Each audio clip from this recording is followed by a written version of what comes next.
ओम नमः सिद्धेभ्यो। नमो नमः सत्तुहितंकराय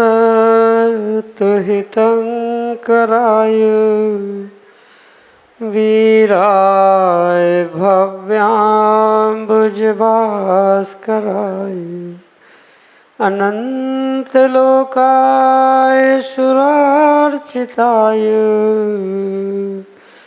देवादिदेवाय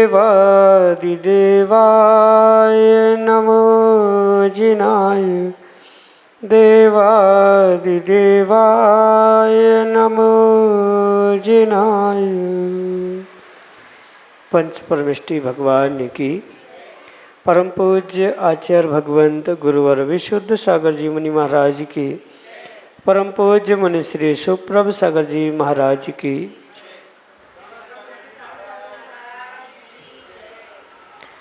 समीचीन विकल्पों का सम्यक समाधान, सम्यक ज्ञान की वह अनूठी विधा जिसके माध्यम से हम सभी प्रतिदिन अपने मन के अनेकानेक समीचीन विकल्पों का सम्यक रूप से समाधान प्राप्त करते हैं और वही सम्यक समाधान हमारे लिए एक आत्मिक सुख शांति की अनुभूति कराने वाला होता है।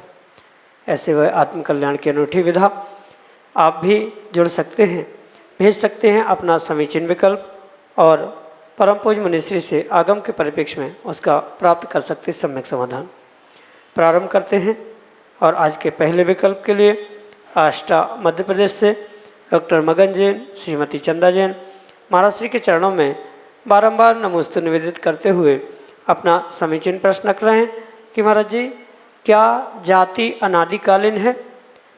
क्योंकि कर्म भूमि के आरंभ में भगवान जाति और वर्ण की व्यवस्था करते हैं और भोग भूमि में भी जाति नहीं होती।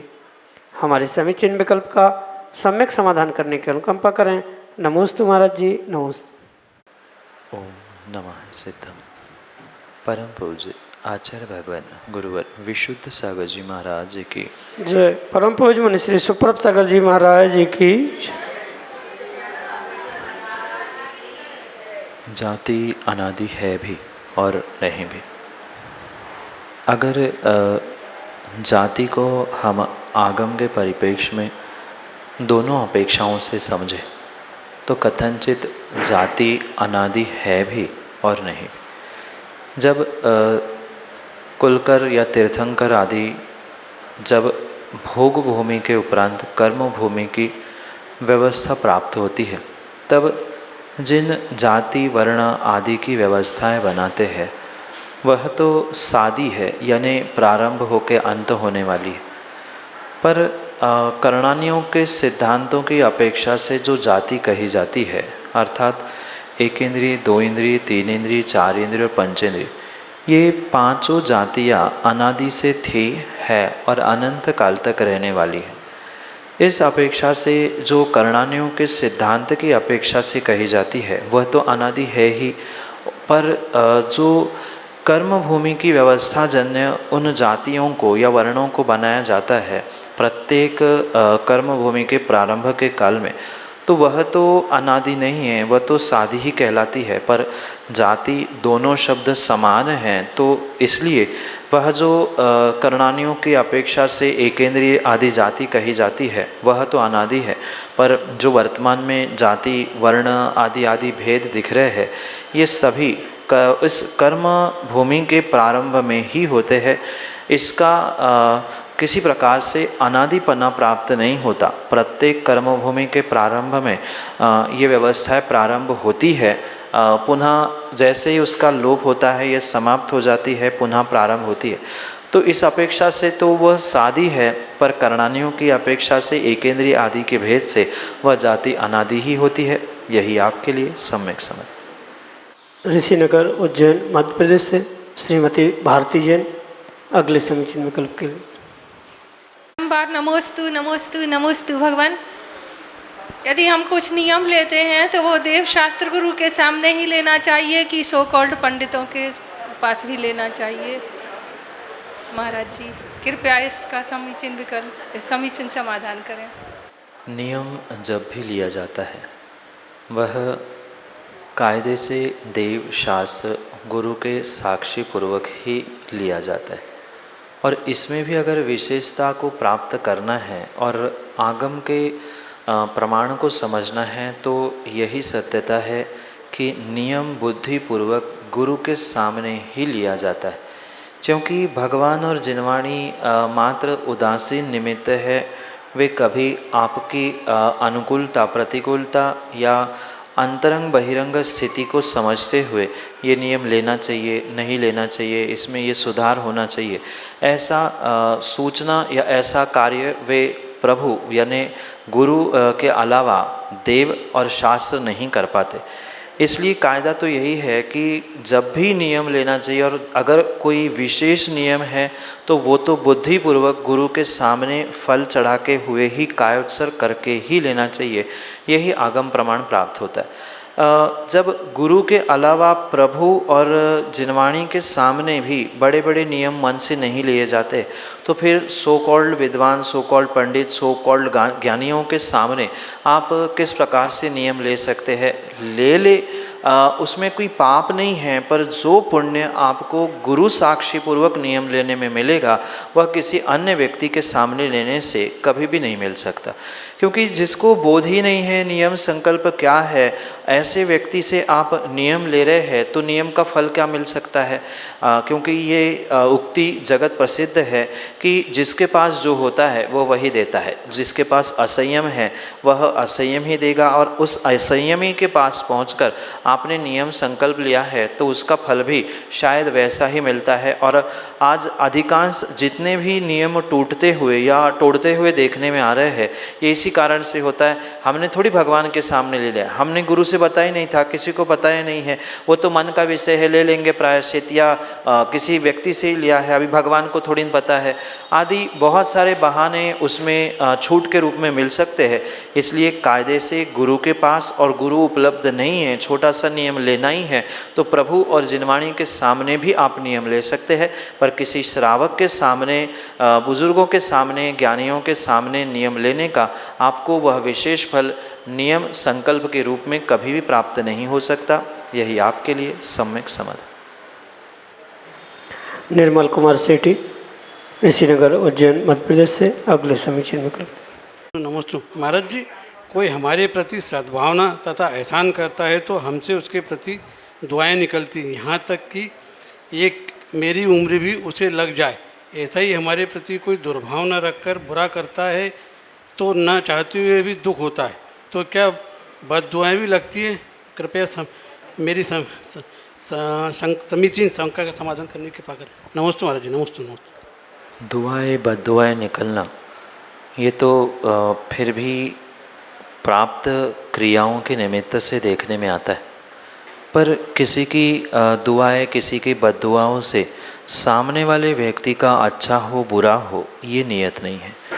कहने का अभिप्राय ये है कि किसी ने आपके बारे में अच्छा सोचा, अच्छा किया, आपको सहयोग किया, तो स्वाभाविक सी बात है कि आपका उसके प्रति रुझान होना, उसके बारे में अच्छा सोचना, पर आपके अच्छे सोचने से उनका अच्छा होगा ही ये ज़रूरी नहीं है, क्योंकि उस व्यक्ति का किस प्रकार का पुण्योदय पापोदय चल रहा है उस पर यह निर्भर करता है। और उसी प्रकार से माना कि किसी व्यक्ति ने आपके प्रति भी दुर्भावना रखी, आपके प्रति दुर्व्यवहार किया, बद्दुआएं दी, तो उनकी बद्दुआ भी आपको लग जाए ये भी ज़रूरी नहीं है, क्योंकि आपका अगर तीव्र पुण्य का उदय चल रहा है और सामने वाला कितनी ही बद्दुआएं दे, कितना ही दुर्व्यवहार करे, पर आपको कभी उसका प्रभाव ही नहीं होगा आप पर, आपको कभी उसका कोई निमित्त ही प्राप्त नहीं होगा। इसलिए ये परम सत्य समझे कि ये दुआएं, बद्दुआएं, आशीर्वाद, श्राप, ये जितना कुछ भी है ये मात्र एक निमित्त हो सकता है किसी आपके पुण्य पाप को उदय में लाने के लिए या उसके प्रकटीकरण के लिए। पर सर्वथा उनके दुआओं से, बद्दुआओं से, आशीर्वाद से, श्राप से ही किसी का अच्छा बुरा होता तो शायद इस संसार में कोई भी इंसान जीवित बचता ही नहीं, क्योंकि कोई ना कोई उसका शत्रु है, कोई ना कोई उसके बारे में बुरा सोचने वाला है, कोई ना कोई एकाध ऐसा होता ही होता है जो बद्दुआ देता है, दुष्परिणाम दुष्परिणति करता है। तो ऐसी स्थिति होने से ये कठोर निर्णय करना होगा कि जिसको जो सोचने के लिए वो स्वतंत्र है, चाहे अच्छा हो बुरा हो, चाहे आप भी किसी के बारे में सोचे, पर ये सत्यता को समझे, स्वीकार करे कि आपने अगर बुरा सोचा है किसी के बारे में, किसी के बुराई के बदले में भी, तो भी आपको उसका बुरा ही फल मिलने वाला है। इसलिए चाहे हम दूसरों के बारे में अच्छा सोचे, दुआएं दे, बद्दुआएं दे या बुरा सोचे, उसका फल उस व्यक्ति को मिले अथवा ना मिले, पर जो सोच रहा है, जो कर रहा है, उसको तो उसका फल नियम से मिलेगा।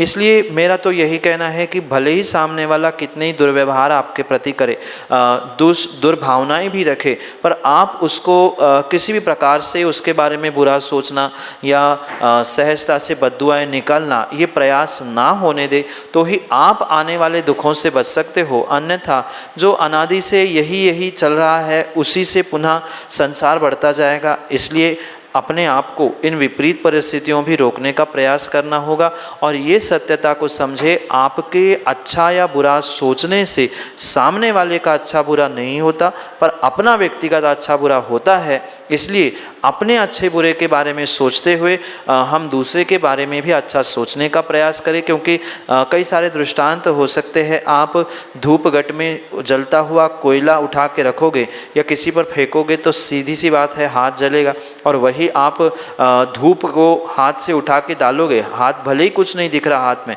पर धूप की सुगंध अवश्य ही आएगी।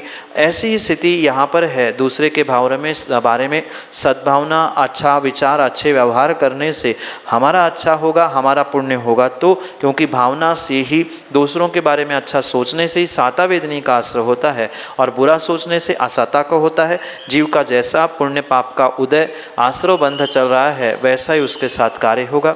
यही आपके लिए सम्यक समाधान। सरमती हरसुले, वासिम महाराष्ट्र से अगले समीचीन में बोलिए प्रातस्मरणीय मुनिषी सुप्रभ सागर जी महाराज की जय, प्रांत सागर जी महाराज की जय। नमोस्तु नमोस्तु नमोस्तु। मुनिवर, कल हमने सिद्ध चक्र महामंडल विधान में इंद्र के रूप में पूजा की थी और उसके वर्णमालाओं के प्रश्न हमने पूछे थे, उसका महत्व और रहस्य आपने बताया था। हम आगे ये जानना चाहते हैं कि उस वर्णमाला का या कोई मंत्र या जाप हमें करना है क्या, और कर कोई विशुद्धि के लिए हमें करना चाहिए क्या? कृपया हमें आपका मार्गदर्शन दें। नमोस्तु नमोस्तु नमोस्तु। किसी अनुष्ठान के उपरांत कोई छोटा सा नियम लेना, ये श्रावकों के लिए बहुत आवश्यक कार्य होता है। पर साथ में ये भी ध्यान रखें कि जैसे जाप आदि का संकल्प होता है, वह गुरु से ही मंत्रों को प्राप्त करने से ही सफलता को प्राप्त हो सकता है। मन से किए जाने वाले जाप कभी भी श्रेष्ठ कार्य को या उसके सिद्धि को देने वाले नहीं हो सकते, क्योंकि ऐसे तो ग्रंथों में कई सारे मंत्र और कई सारी विधियाँ लिखी है, पर जब तक गुरु के मार्गदर्शन से या गुरु की आज्ञा से उसको प्राप्त नहीं किया जाता, तब तक उसका विशेष फल किसी भी प्रकार से प्राप्त हो नहीं सकता।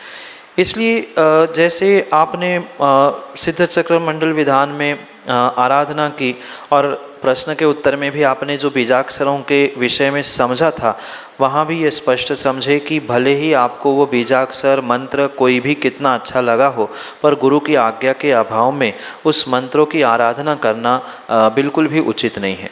पर इसका अर्थ ये भी नहीं है कि मंत्र साधना की आज्ञा सामूहिक रूप से हम प्राप्त करें। जो आज्ञा आपको प्राप्त करनी है, आप व्यक्तिगत रूप से गुरु के पास समीप बैठे और पर्सनली इन मंत्रों को प्राप्त करें, क्योंकि मंत्र मंत्रणा ये टोटके आदि जो भी कार्य होते हैं वह सबके सामने नहीं होते, और सबके सामने करेंगे तो उसकी सिद्धि भी नहीं हो सकती। इसके लिए इसे बहुत विवेकपूर्वक एकांत में गुरु के पास पहुंचकर उसे प्राप्त करना, उसकी सिद्धि करना आदि करने की आवश्यकता है, क्योंकि गुरु ही जानता है आपकी शक्ति, आपका क्षयोक्षम क्या है, और उसी प्रकार से वह आपके लिए मंत्र देगा। क्योंकि किसी के लिए कोई मंत्र सकारात्मक ऊर्जा देने वाला है तो किसी के लिए नेगेटिविटी भी देने वाला है। तो इन बातों को समझकर गुरु से व्यक्तिगत रूप से मिलते हुए प्रतिदिन माला मंत्र आदि का संकल्प आप ले सकते हैं, पर व्यक्तिगत रूप से गुरु से मिलने से ही इन मंत्रों की सिद्धि आपको हो सकती है। यही आपके लिए सम्यक समाधान। भीलवाड़ा राजस्थान से आरना साह अगले समीक्षण में कल्प करेंगे। चरणों में मेरा बारंबार नमस्कार। मेरा प्रश्न यह है कि सिद्ध परमिष्टि बड़े होते हैं तो नमोकार मंत्र में अरिहंत परमिष्टि को पहले क्यों कहा जाता है? सिद्ध परमेष्ठी आठों कर्मों का नाश करते हुए पूर्ण रूप से संसार से मुक्त होने पर सिद्ध अवस्था सिद्धालय को प्राप्त करने के उपरांत भी नमोकार मंत्र में उनके पाद में नंबर आने वाले अरिहंत परमेष्ठी को सबसे पहले रखने का अभिप्राय मात्र सिद्धालय प्राप्त करना या किसी विशिष्ट स्थान को प्राप्त करना इतना नहीं है, अपितु सबसे पहले स्मरण व्यक्ति उसी का करता है जो उसके जीवन में सबसे बड़ा उपकारी होता है।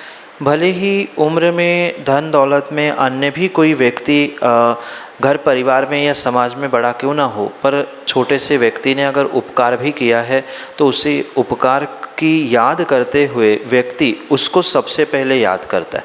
और बिल्कुल इसी प्रकार से यहाँ नमोकार मंत्र की भी व्यवस्था बनाई गई है कि अरिहंत परमेष्ठी सिद्ध परमेष्ठी के बाद में क्रम से आने पर भी नमोकार मंत्र में उनको इसलिए सबसे पहले स्मरण किया जाता है, नमस्कार किया जाता है कि उनके उपकार सिद्धों से भी अधिक है। क्योंकि सिद्ध भगवान को आज तक किसी ने देखा नहीं है, ना सिद्ध भगवान ने कभी मोक्ष मार्ग का उपदेश दिया है, साधु कैसे होते हैं, श्रावक कैसे होते हैं, उनका धर्म क्या है, उनके धर्म का पालन कैसे किया जाता है, ये सिद्ध भगवान कभी भी नहीं बताते। ये बताने वाले अरिहंत भगवान हैं और अरिहंत ही पुनः क्रम से सिद्ध बनने वाले हैं और उन्होंने ही मोक्ष के मार्ग का श्रावकों के लिए और साधुओं के लिए उपदेश दिया। और उपदेश देने के कारण से जो हमें संसार के दुखों से बचाने के लिए उपकारी है, उन उपकारियों को सबसे पहले स्मरण करने के लिए नमोकार मंत्र में अरिहंत परमेष्ठी को पहले नमस्कार किया जाता है। जबकि सिद्ध भगवान कर्मों का नाश और संसार से मुक्त होकर श्रेष्ठ ज्येष्ठ होने पर भी उपकारी जो होता है वह विशेषता को प्राप्त होता है और उपकारी अरिहंत भगवान हैं। इस उपकार की भावना का ही ज्ञापन करने की, यानी उपकार क्यों किया, कैसे किया, उसका स्मरण हमेशा रहे, इसी भावना से सबसे पहले अरिहंत भगवान को नमोकार में नमस्कार किया। यही आपके लिए सम्यक समाधान। श्रीमती मंजू प्रवीण जैन ऋषिनगर उज्जैन मध्य प्रदेश से अगले समीक्षण में। मन वचन काय से अक्षय अनंतवार नमोस्तु नमोस्तु नमोस्तु। गुरुवर, मेरी जिज्ञासा है, बहुत से लोग प्रोटीन प्राप्ति के लिए अंकुरित अनाज खाते हैं, जैसे मूंग, मोठ, चना आदि, और तो उनसे क्या उनमें हर एक उसमें जीव की उत्पत्ति होती, जब भी अंकुर उत्पन्न होता है तो क्या उनको जितने अंकुर उठे उतने जीवों का घात करने का पाप लगता है नहीं? मेरी जिज्ञासा का उचित समाधान कीजिए। वर्तमान में भौतिकता और देखा सेखी में बहुत सारे विपरीत कार्य आगम के और धर्म के बिल्कुल विरुद्ध रूप से ही चल रहे, जिसका कोई आगम प्रमाण नहीं है, ऐसी बातों को भी आगम से प्रमाणित कहा जाता है। और जिनका आगम में पूर्ण रूप से निषेध कहा है उनको आगम की बात कहते हुए वर्तमान में पुष्ट किया जाता है। क्योंकि ये चरणानुयोग की प्रक्रिया है जहाँ अभक्ष या ऐसे सावध्य वस्तुओं का त्याग श्रावकों के लिए कहा जाता है, तो ये अंकुरित अनाज भी एक प्रकार का अभक्ष श्रावकों के लिए और सभी धर्मात्माओं के लिए कहा गया है। क्योंकि अभक्ष मात्र एक ही प्रकार का नहीं, अनेक प्रकार का आचार भगवंतों ने कहा है, पर भौतिकता कह दो या अन्य स्थानों की परंपरा, दिखावा, इनके चक्कर में व्यक्ति जो आज प्रोटीन या अन्य बहुत सारे इंग्रेडिएंट्स को प्राप्त करने के लिए जो विपरीत भोजन या विपरीत स्थानों को प्राप्त कर रहा है, ये उसकी मानसिकता या उसकी छोटी सोच आगम के विरुद्ध के कार्य को ही समझना। जितने प्रकार के वे अनाज ऐसे अंकुरित करते हुए खाते हैं, ये तो स्वाभाविक बात है कि अंकुरण हुआ है किसी अनाज में तो वहाँ पर जीव की उत्पत्ति हुई है। जब तक वहाँ अंकुरण नहीं है तब तक वह योनिभूत है। जो सचित्त त्याग प्रतिमाधारी होते हैं उनको तो ऐसे योनिभूत द्रव्यों को भी अखंड रूप से खाने का जो प्रासुक नहीं किया है उनका निषेध है। मुनिराज तो इन योनिभूत द्रव्यों पर पैर भी नहीं रखते। फिर इन योनिभूत तो फिर भी ठीक है, समझ में आता, अभी वहाँ जीव उत्पत्ति नहीं हुई थी, पर जो साक्षात अंकुरित तो हो ही गए हैं वहाँ तो जीव उत्पन्न हो ही चुके हैं। तो ऐसे अनाज का या ऐसे सामग्री का सेवन करना आगम के परिप्रेक्ष्य में बिल्कुल भी उचित है ही नहीं है। और जितनी संख्या में वो एक एक दाने अनाज के खाते हैं, दाल या चने आदि जो भी खा रहे हैं, उतनी संख्या में वे जीवों की हिंसा के ही भागीदारी बन रहे हैं, ये अवश्य समझना होगा। उन्हें तो मात्र अपने शरीर का राग सता रहा है जिस कारण से इन अंकुरित बीजों को खाया जा रहा है।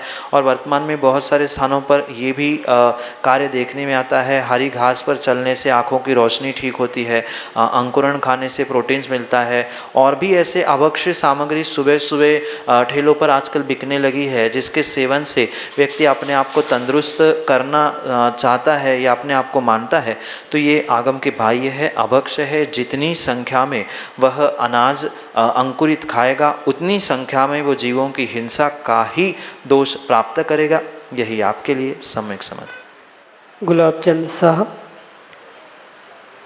भीलवाड़ा राजस्थान से अगले समीचीन में कल्प। नमस्ते महाराज, नमस्ते महाराज। महाराज जी, मेरी शंका यह है, मैं सुहागपुर व्यापार धंधे के से गया था। व्यापार धंधा करने के बाद मैंने समाज के जो प्रतिष्ठित व्यक्ति थे उनसे पूछा यहाँ मंदिर है क्या, तो उन्होंने कहा हाँ मंदिर है। तो मेरे को मंदिर में दर्शन कराने के लिए ले गए थे, तो वहाँ पर प्रतिमा मंदिर में कहीं नज़र नहीं आई मेरे को। तो मैंने कहा ये कौन सा मंदिर है, मंदिर में प्रतिमा ही नहीं है और शास्त्री जी विराजमान थे, तो ऐसा क्यों? वर्तमान में बहुत सारे संप्रदाय पंथ हमारे जैन धर्म जैन दर्शन में प्राप्त हुए। कुछ एक विपरीत मान्यता वालों ने मात्र देव शास्त्र गुरु में से किसी एक को ही मानना प्रारंभ किया। कोई मात्र प्रभु को ही मानने वाले हुए, कोई मात्र गुरु को ही मानने वाले हुए, तो कोई मात्र जिनवाणी को ही स्मरण करने वाले।